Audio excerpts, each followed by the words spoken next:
할렐루야. 할렐루야. 지난 한 주간도 평안하셨습니까?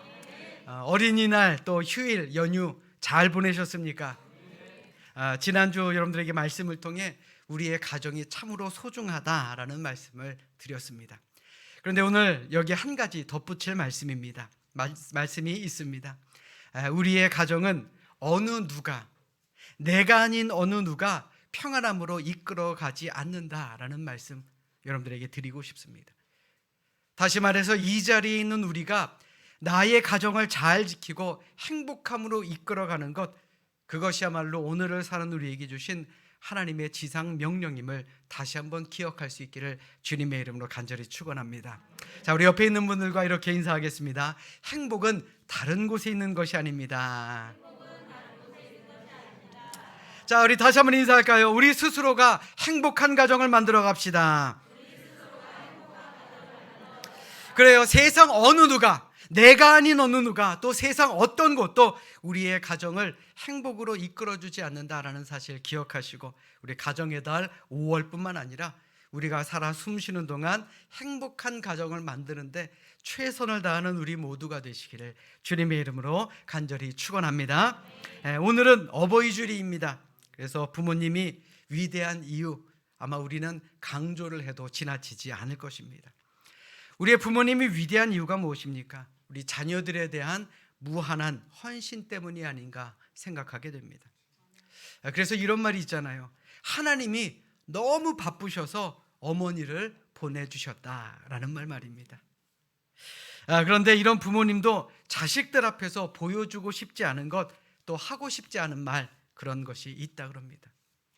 세 가지를 이야기합니다. 첫 번째가 뭐냐면 자녀들 앞에서 자꾸 아프다고 말하고 싶지 않다라는 것입니다. 제발 안 아팠으면 좋겠는데 나이가 들면 어떻습니까? 자꾸 아프거든요. 그런데 자꾸 아프다라고 하면 자녀들이 걱정할까 봐, 또 자녀들이 귀찮아할까 봐 아프다라는 말을 하기가 그렇게 싫다라는 겁니다.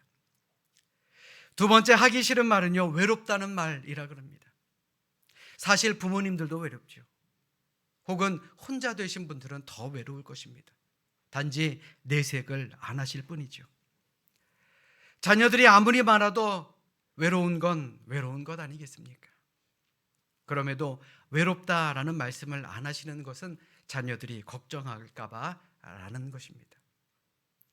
세 번째는요, 뭐 먹고 싶다라는 말씀을 하기가 그렇게 싫다 그러시네요. 뭘 잡수고 싶어도 혹시라도 우리 자녀들이 귀찮이 여기지는 않을까, 그래서 이런 말도 마음대로 하실 수가 없다라는 것입니다.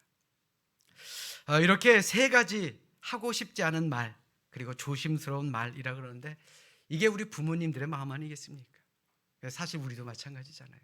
부모된 우리도 자녀들에게 하고 싶지 않은 말들이 분명히 있을 것입니다. 그러므로 우리가 지극히 대단한 효자는 아니더라도요, 우리 부모님께 항상 어디 아프신 데 없으십니까? 혹은 뭐 심심하지 않으세요? 혹은 뭐 드시고 싶은 거 없으세요? 라고 자주 물어봐야 하지 않겠습니까? 이 자리에는요, 부모의 입장으로 오신 분들도 계실 것이고 또 자녀의 입장으로 오신 분들도 계실 것입니다. 바라기는 어떤 입장에서 오셨든지 간에 서로가 서로에게 관심 가져주는 것, 그것이 가장 소중한 그런 행복의 첫 번째 단계가 아니겠느냐라는 생각이 듭니다. 또 서로가 서로에게 관심을 갖고 행복을 나누며 사는 우리 모두가 되는 것, 그것이 하나님께서 오늘을 사는 우리에게 원하시는 삶의 모습 아니겠느냐라는 말이죠. 우리 교회 안에서도 마찬가지입니다. 작은 일에도 관심 갖고, 우리 가정 안에서도 작은 일에도 관심 갖는 그런 우리 모두가 될 수 있기를 이 시간 주님의 이름으로 간절히 축원합니다. 자, 이 시간 우리 성경을 높이 들고 우리의 믿음을 고백합시다. 우리 성경을 높이 듭니다. 저는 예수 믿어 구원받았습니다. 저는 예수 믿어 하나님 자녀 되었습니다. 저는 예수 믿어 천국 백성 되었습니다. 하나님께서 선물로 주신 오늘 하나님 말씀으로 가르침을 받습니다. 눈을 열어 죄의 법 안에 있는 놀라운 진리를 보고 깨닫게 하소서. 아멘으로 순종하여 하나님께 영광 돌리는 삶이 되게 하소서. 아멘. 고백한 대로 사시는 여러분들 되시기를 주님의 이름으로 축원합니다.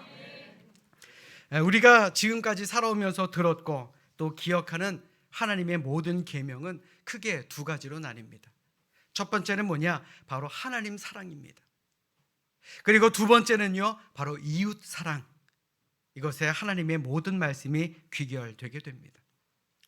이 말씀은 곧 하나님과의 관계뿐만 아니라 우리가 이 땅 위에 살아가는 동안 모든 사람들과의 관계, 그 안에는 바로 사랑이 있어야 함을 우리에게 깨우쳐 줍니다.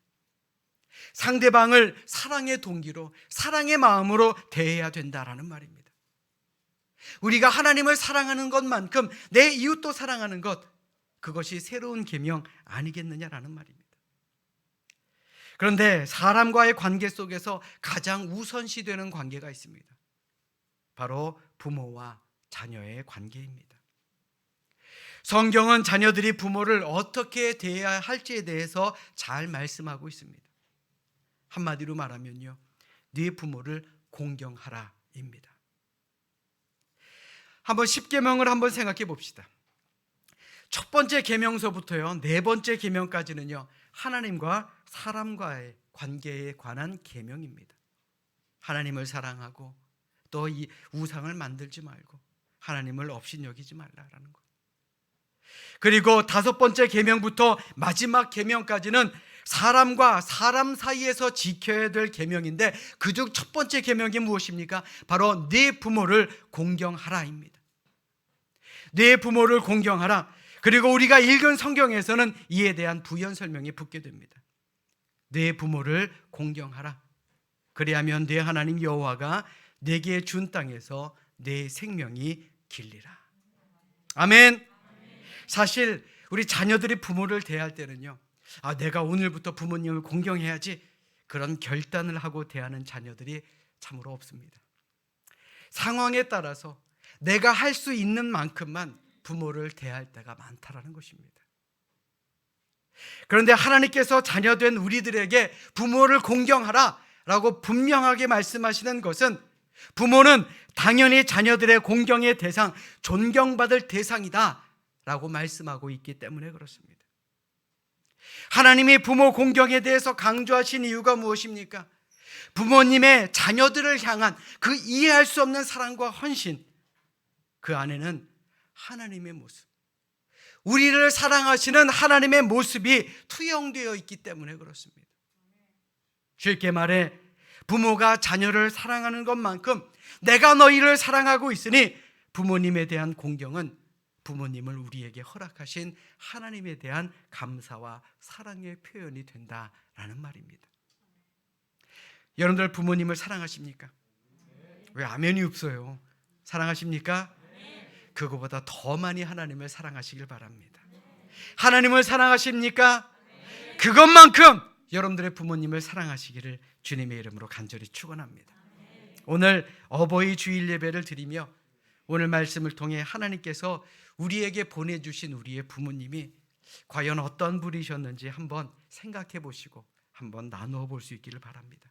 또 더 나아가서 과연 우리가 어떠한 부모로서 하나님의 모습을 드러낼 수 있을지, 하나님의 은혜를 드러낼 수 있을지 생각할 수 있는 우리 모두가 될 수 있기를 주님의 이름으로 간절히 축원합니다.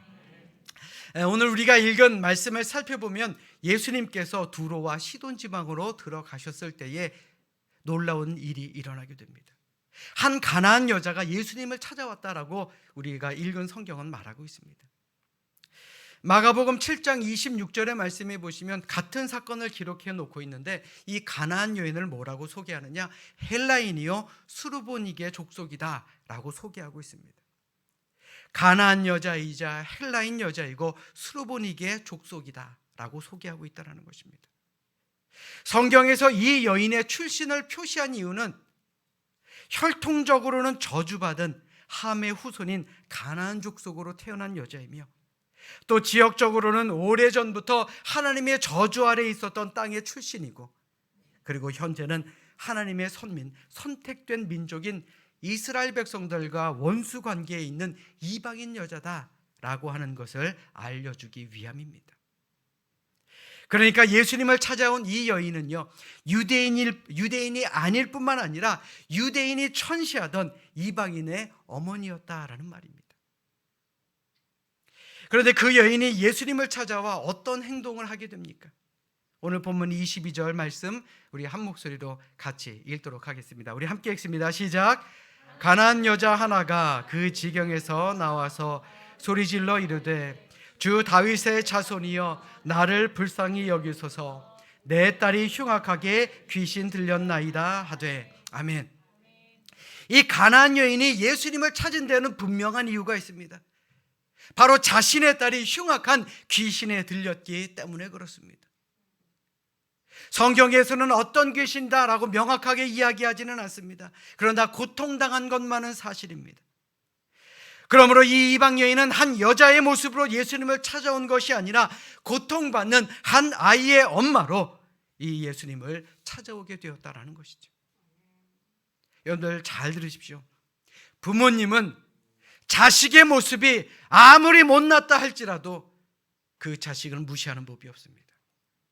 내 아이의 문제, 곧 나의 문제 아닙니까? 이 여인도 마찬가지입니다. 이 엄마는 예수님께 그렇게 간구한 것입니다. 부끄러움을 무릅쓰고 주님, 저를 좀 불쌍히 여겨주세요. 예수님, 제 딸 좀 고쳐주세요. 이렇게 외쳤던 것입니다. 왜요? 불쌍한 자신의 딸의 모습이 곧 나의 모습이기 때문이었던 것입니다. 여러분들 스스로에게도 한번 물어보십시오. 오늘날 우리의 자녀들을 바라볼 때 우리 부모들의 시선은 다른 사람들과의 시선과는 다르지 않습니까? 자녀들의 문제가 나의 문제처럼 우리는 고민합니다. 혹은 자녀들의 기쁨은 나의 기쁨, 자녀들보다 더 큰 내 기쁨이 되는 것, 그것이 부모의 마음 아니겠느냐라는 말입니다. 다시 말해 자녀들의 삶에 대해서 진정으로 축복해주고 혹은 안타까워해 줄 수 있는 사람이 바로 우리의 부모님이다라는 것입니다. 고통받는 자녀에 대해서 마음 아파하고 주님 앞에 나가는 분들은 세상 다른 사람이 아닙니다. 나의 어려움과 나의 고통 때문에 하나님 앞에 기도하는 것은요, 바로 나의 부모다라는 것입니다. 그리고 우리도 그런 부모가 되어야 하는 것입니다. 자녀가 고통 가운데 있다면, 혹은 자녀가 어려움 가운데 있다면, 반대로 자녀가 좋은 일이 있다면 하나님 앞에 나아가 기도할 수 있는 그런 부모가 되어야 한다라는 것입니다. 때로 내 자녀가 그 영적인 상태가 잘못되어 그릇된 길, 잘못된 길로 가는 그들의 영혼을 바라볼 때 내 아픔으로 여기며 주님 앞에 나와 기도할 수 있는 그런 부모의 마음을 가져야 한다라는 말입니다. 바로 이 여인이 예수님 앞에 나왔던 것처럼 말입니다.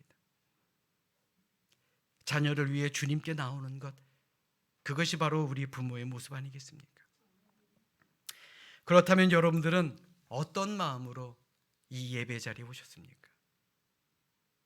많은 기도하고 돌아가시기를 주님의 이름으로 부탁드립니다. 더욱이 우리 부모님을 위해, 내 자녀를 위해 더욱더 하나님께 기도하는 우리 모두가 되시기를 주님의 이름으로 축원합니다. 그런데 오늘 성경의 말씀을 자세히 읽다 보면 이해가 되지 않는 부분을 발견하게 됩니다. 이전에 예수님의 모습과는 다른 모습이 보인다라는 말입니다. 오늘 보면 23절의 말씀 보십시오. 예수는 한 말씀도 대답하지 아니하시니 제자들이 와서 청하여 말하되 그 여자가 우리 뒤에서 소리를 지르오니 그를 보내소서. 이전에 기적을 베푸실 때는 어떻습니까? 여러 가지 삶의 어려움, 문제를 가지고 주님 앞에 나오면요, 예수님은 남녀노소 지위공화를 막론하고 어느 누가 자기에게 오는 것을 막지 않으셨습니다. 다 고쳐주셨습니다. 그런데 희한하게도요, 이 가나안 여인이 예수님께 자신을 불쌍히 여겨 내 아이를 도와달라, 구해달라라고 했을 때 예수님께서는 아무런 대꾸를 안 하셨다라는 것입니다. 한마디로 그녀의 소리를 무시했다라는 말이죠. 예수님께서 그녀를 냉대하는 모습을 보고 오히려 제자들이 민망히 여겼습니다. 그래서 예수님께 말합니다. 그 여자가 우리 뒤에서 소리를 지르고 있으니 그를 좀 보내주세요. 예수님, 그 전에 했던 것처럼 우리 이 여인을 좀 고쳐주시고 우리 좀 조용히 그 여자를 보내주십시오 라고 말한 것입니다. 제자들은 예수님께 문제를 가지고 온 사람마다 예수님께서 문제를 해결해 주셨다, 그리고 돌아갔다라는 사실을 기억하면서 저희마저도 좀 저렇게 해 주십시오 라고 청한 것입니다. 그런데요, 예수님의 대답은 제자들이 이전에 알던 그런 대답이 아니었습니다. 오늘 본문 24절의 말씀을 쉬운 성경으로 보면 이러합니다. 예수님께서 대답하셨습니다. 나는 이스라엘 집에 잃어버린 양에게로만 보냄을 받았다. 예수님의 이 말은요, 한마디로 나는 거절한다 라는 말입니다. 예수님 자신은 유대인들만을 위해서 일하라고 하나님께서 보내주셨으니 나는 이방 여인을 상대하지 않겠다라는 단호한 말씀이었던 것입니다. 과연 왜 그러셨을까요? 세상 모든 사람들에게 희망과 치유를 주신 예수님의 반응치고는 조금 이상하지 않습니까? 이런 예수님의 반응을 본 여인은 포기하지 않습니다. 그리고 다시 주님께로 와서 이렇게 간청합니다. 여자가 와서 예수께 절하며 이르되 주여 저를 도우소서. 예수님의 냉대 앞에서도 무릎을 꿇고 간구하는 이 엄마에게 예수님께서는 비수와 같은 다음의 말씀을 던지십니다. 26절 말씀에 예수님이 뭐라고 말씀하십니까? 예수님께서 대답하셨습니다. 자기 자식의 빵을 집어서 개에게 던져주는 것은 옳지 않다. 도저히 참기 힘든 모욕적인 말 아닙니까? 딸아이를 구해보겠다고 온 엄마에게 예수님께서 이렇게 말한 것입니다. 그것도 생판 처음 보는 여자에게 바로 개와 같은 존재다라고 말씀하시면서 참을 수 없는 모욕을 주셨던 것입니다. 만약 여러분들이 이 여인이었다면 어떻게 하셨겠습니까? 아마 저 같아도 그 자리를 박차고 일어났을 것입니다. 그런데요, 이것은 예수님의 시험, 즉 테스트였다라는 것입니다. 아주 모욕적인 말을 들은 여인이 이렇게 말합니다. 여자가 이르되 주여 올소이다마는 개들도 제 주인의 상에서 떨어지는 부스러기를 먹나이다. 예수님의 말씀은 누가 듣더라도요, 듣는 사람이 시험당할 그럴 만한 말씀이었습니다. 예수님이 여인에게 행하신 그 모습을 지켜보던 그 주변에 있는 사람도 분노를 일으킬 만한 그런 상황 아니었겠습니까? 아니, 예수님 아무리 이방인이어도 그렇지 그냥 싫다고 돌아가시거나 아무 말씀하시고 돌아가시지 어떻게 개처럼 저런 말씀, 개와 같다라고 이야기를 할 수가 있습니까? 어떻게 이런 분이 우리의 메시아가 될 수 있겠습니까? 그를 따르던 사람이 등을 돌릴 수 있을 만한 그런 상황이었습니다. 그런데 그 딸의 어머니는 그렇게 하지 않았습니다. 자기 자신이 개가 되든지 그거보다 더한 나쁜 것이 되든지 간에 그것은 더 이상 문제가 되지 않았다라는 것입니다. 왜요? 아픈 딸이 있기 때문에. 이게 부모의 마음 아닙니까? 그 개에게도 주인의 상에서 떨어지는 부스러기 음식이 있으니 주님, 저에게도 그 부스러기와 같은 은혜를 조금만 나눠주십시오 라는 말입니다. 그 딸을 위해서 자기 자신이 사람이라는 것조차도 부인하고 살아가는 것이 우리 부모님의 마음입니다. 한마디로 수르보니게 여인은 여자가 아니라 어머니였다라는 말입니다. 사랑하는 여러분, 우리도 부모로 살아가다 보면요, 나 자신을 위해서 그렇게 하지 못해도 우리 자식들을 위해 그렇게 하는 경우가 있습니다. 내가 낳은 자식들을 보호하고 잘 키우기 위해서 나를 희생하며 살아갈 수 있는 것, 그것이 부모의 마음 아니겠습니까? 사실 우리도 부모가 되기 전에는 절대 알 수 없는 것이 우리 부모님의 마음과 희생 아니었습니까? 가끔 어르신들이 하시는 말씀이 있죠. 다 지들이 잘나서 큰 줄 안다고요. 그게 우리 마음 아닙니까? 우리 스스로에게 한번 물어봅시다. 과연 나는 어떤 자녀이며 또 어떤 부모인지 말입니다. 우리 따라서 합니다. 믿음이 큰 부모가 됩시다. 다시 한번요. 믿음이 큰 부모가 됩시다. 예수님께서는 그 여인이 한 딸 아이의 엄마라는 것을 알고 계셨습니다. 그리고 그 어머니가 그 딸을 고치기 위해 온갖 수치와 수모를 견뎌내는 그 모습을 보셨습니다. 그런데 예수님께서 그 여인에게 보고자 원하셨던 것이 한 가지 더 있었습니다. 그것이 무엇이냐? 바로 그 어머니의 믿음이었습니다. 예수 그리스도께서 저 흉악한 귀신에 들려 아파하고 있는 내 딸을 주님께서 반드시 고쳐주시고 그를 구해주실 것이다 라는 그 믿음 말입니다. 예수님은 그것을 보기를 원하셨습니다. 몇 가지 모욕적인 말을 듣고서 다른 방법을 찾아 떠나는 그러한 어머니가 아니라 오직 예수님만이, 오직 저분만이 유일한 치료자이시고 오직 저분만이 유일한 구원자이심을 믿고 간구하는 그 믿음을 보기를 원하셨다라는 말입니다. 온갖 모욕에도 굴하지 않는 가나안 여인의 모습, 그 여인의 모습을 본 예수님은 이렇게 말씀하십니다. 오늘 보면 28절의 말씀 자막으로 준비했습니다. 우리 함께 읽도록 하겠습니다. 함께 읽습니다. 시작. 이에 예수께서 대답하여 이르시되 여자여 내 믿음이 크도다. 내 소원대로 되리라 하시니 그때로부터 그의 딸이 나으니라. 아멘. 예수님께서 그 여인을 통해서 보신 것은요, 예수 그리스도를 향한 믿음이었습니다. 오직 주님만이 내 딸을 고쳐주실 것이다 라는 그 믿음, 그것을 보신 것입니다. 그리고 그 믿음을 보신 예수님께서 기적을 만드시고 그의 딸을 낫게 해주신 것입니다. 오직 믿음. 세상에는 기적이 참으로 많습니다. 특별히 죽음의 고통을 이겨낸 어머니에 대한 기적은 아직도 이 땅 위에서 일어나고 있습니다. 여러분들에게 짧은 영상 하나를 준비했습니다. 우리 함께 보도록 하겠습니다. 함께 보시죠.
Mommy feeding Casey. Very special day.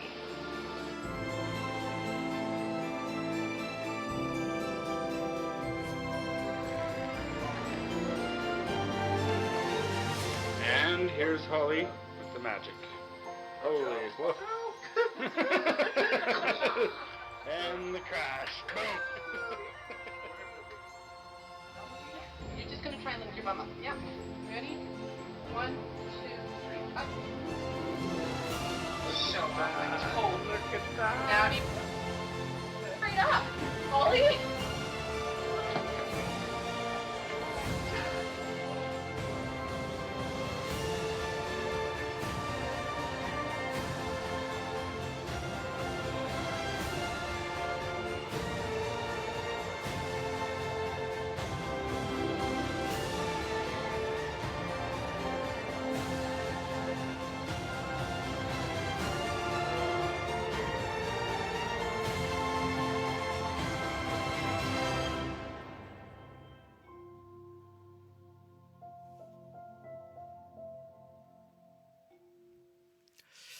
사랑에는 놀라운 힘이 있습니다.